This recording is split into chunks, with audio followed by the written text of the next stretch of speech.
Greetings, YouTube. Today I'd like to talk about a stripped down, old school, light version of 5th edition, known as Bugbears and Borderlands. Now, I picked this up, I believe, on Drive Through RPG, and I picked it up because of the idea was attractive to me. The idea maybe somebody could synthesize the 5th edition rules down to something that I would find more palatable. Um, and because I don't like the 5th edition rules as they are presented for high fantasy, they were interpreted with gene funk for science fiction, cyberpunk kind of uh, world, transhumanism. Did a great job. I've seen them applied to a couple other areas where I don't find them so bad. But when it comes to high fantasy, I just don't think they're a good fit. I see second edition Pathfinder and fifth edition D&D as nothing but walled gardens. This is where you live. You cannot go outside them. And I felt all the rules just was like smacking me in the head every time I turned around. It was telling me what I couldn't do. Didn't like that. So I thought, okay, these people want to take and present fifth edition as what they're describing as the blue box version of fifth edition, going all the way back to when things were stripped down and very simple. So they want to have a setting and the rules and everything rolled into one product. It's a 150-page product, and this is one-stop shopping. You're looking for a streamlined version of 5th edition that has got the rules, it's got your species, it's got your classes, it's got advice on, of course, you can set your spells and magic items and stuff, but it's got advice for the GM. It's got a chapter on how to design an adventure. It has an adventure, plus it has a monster manual, well, a list of monsters. Enough that you could get yourself going quite easily.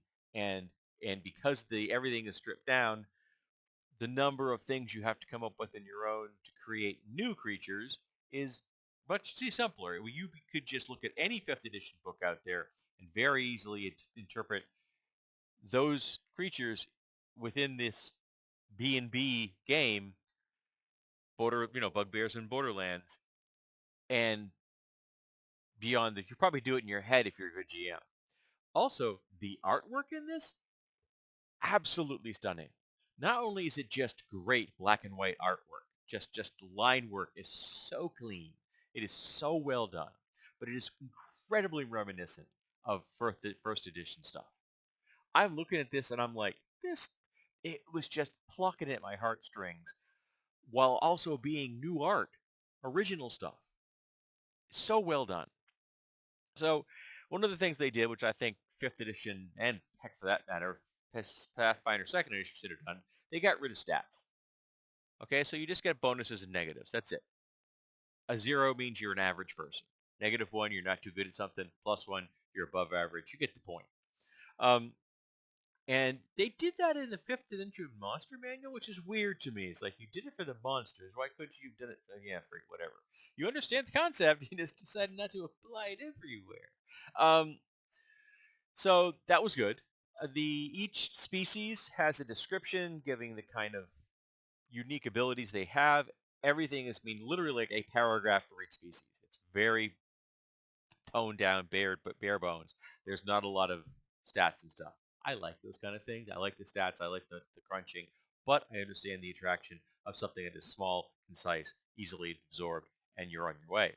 They did a 3-class model, and I think this is a viable idea. I've myself have played with the idea of stripping down, Pathfinder to a 3-class model, and they've done this for 5th edition.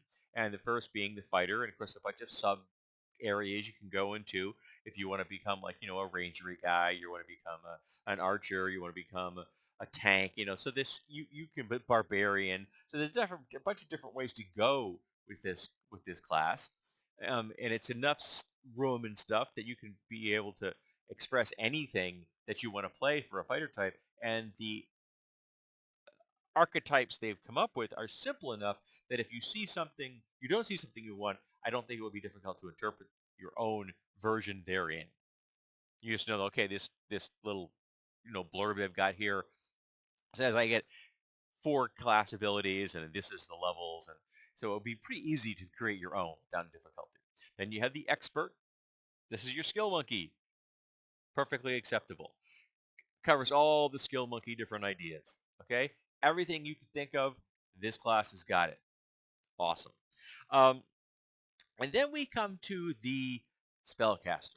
And this is the one issue I take with this game, because I think they kind of dropped the ball on this. First of all, they call him the wizard. And yet they describe how you could play the wizard in a number of different ways. As a druid, as a cleric, as a sorcerer, as a bard. That's not a wizard. Wizard is a very specific word, referring to something that we in D&D have been playing for decades and have a very specific idea about what a wizard is. And even after they introduced spontaneous casters in the form of the sorcerer in 3rd edition, it was a pretty easy jump. Okay, well, we get this. We get this. But it's completely different from wizard. You wouldn't call a sorcerer a wizard. You wouldn't call a wizard a sorcerer. They're different vibes. One uses intelligence to fuel their spells. One channels magic through feeling and personal power and the focus of their, of their will. So there's very different ways of taking this. So the name wizard to me is a bad choice. I would have just gone all the way back, called them the magic user, because that's what these folks do. They use magic. And then you could just name yourself anything you want to. I personally am real fond of the word mage. I think mage is a wonderful catchphrase. It covers a lot of things. Keeps people wondering, like, what do you mean by mage? Which if you keep somebody guessing, maybe that's to your advantage kind of thing. But the part that's annoying beyond the word, I don't like the word, change that, but is that they have intelligence being what drives your spell casting, and then you get to choose to be proficient in either charisma or wisdom, and the third one you're not proficient in, so it's at essentially your mental dump stat. That's not right in my book. If you're going to present this class, which you're calling the wizard, and I think should be called the magic user or something else, as the bucket where all spellcasters have to be poured into, you can't make them all based on intelligence, because that is not allowing you having all the magic wielding casting abilities and options that you need. If you got one class, that class has got to be big. It's got to be a big bucket. You know what I mean? Can't be a tiny bucket. And if you're saying everything has to pass through that lens of intelligence, no. What you need to do is you tell the player, how do you want to play your character? You want this character to be intelligence-based, wisdom-based, or charisma-based. And that becomes their spell casting ability. And then you say, okay, now of the two mental stats remaining, which one would you also like to be, special, proficient in it? And the third one is essentially your dump stat. There's no reason you can't play a charisma-based sorcerer who is also really bright, or druid is also really personable. There's no reason you can't do that. Okay? And then they have bonds, which essentially are like bloodlines. And the bonds are where you get a little bit more focus for your character. There was, see if I can remember this off my top of my head, and I'm probably gonna screw this up. There was arcane. I mean, there was a divine, a profane, a nature, a shadow, a scholar, and a dragon. So and they've had certain physical characteristics that came along with them, as well as a focus on what kind of magic you used and the special abilities that you used over time. Unique things to that particular bond, they called it. Again, it read very much like Sorcerer Bloodlines. And I liked this way of doing it. Kind of made it feel more mystical. It made me think more of the stuff like Conan the Barbarian, uh, the low, the low fantasy stuff, because this game is low fantasy. Classes top out at 10th level. There's nothing more than a 5th level spell. It's a low powered world. Doesn't mean it's bad. It just means that if you decide to play long term and you get to your character to 10th level, it's time to multi-class. And there's nothing wrong with that. There's no penalties for it. There's no advantages for it. You just mix and match as you choose. And to me, that makes perfect sense. You're going to have a stripped down version that's supposed to be very Lego-like. That makes sense. Okay? And again, you're harkening back to the early age of gaming when we didn't have the huge amounts of rules and the huge amounts of high level powers and stuff that you do even in first edition. I mean, I've got a character right there on the wall that started out in first edition that I took up to 26th level ranger. Okay, he became godlike in his capacities. But you really can't do that in Bugbears and Borderlands, and that's cool. I like that idea. Um, so I don't like the way they handle the spellcasting specifics like intelligence, wisdom, charisma. I think you need to change that. But then they also it did one thing which I thought was kind of annoying is that within the bloodline for like your clerics, and I can't remember what the cleric one was called, um, you get to have armor and weapons that are your average wizard can't use, obviously. And under the druid, you don't get anything special as far as abilities like armor and weapons, which I think kind of you should. I think I've always imagined, I personally say that uh, druid should be able to use vegetarian weapons, so things made out of natural materials. So like medium and light and medium armor, and maybe light and medium weapons. They break the weapons down into three categories. You got light, medium, and heavy. That's it. Just like you have armor, light, medium, and heavy. Pare things down, make them simpler. Again, improve.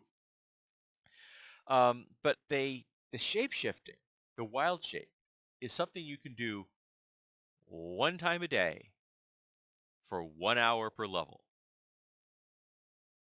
Wild shaping is the best ability in all of D&D. Flat out. It is the coolest thing that's ever been introduced to a high fantasy game in my book. Wild shaping is just the bomb. If you'll use my, if you'll, tolerate my old school phrasing there. It's wonderful. And you're telling me the person can only do it one time a day? If you're not going to give them a bonus with weapons and armor, okay, cool. You want them to be unarmored, then give them a more times a day than once. It should be every odd level. So by 10th level, you can do it 5 times a day. It's self-restricting. You can't cast spells. All of your equipment fuses with your body. I would let you keep your hit points and things like that. I think they'll have a problem with that. Because it's so limiting, allowing someone just to become magically become an animal, and they're only becoming animal and then, elemental maybe. I think elementals as well. I'm not positive. I don't remember. Um, that's not abusable in my book. But limiting them to one time a day, you're gutting the whole druid concept in my book. So that's the one caveat I take with this game. I think they flubbed the spell casting, and I think they could have done a better job. But what I've just described to you, briefly in this video, solved all those problems. Boom, gone.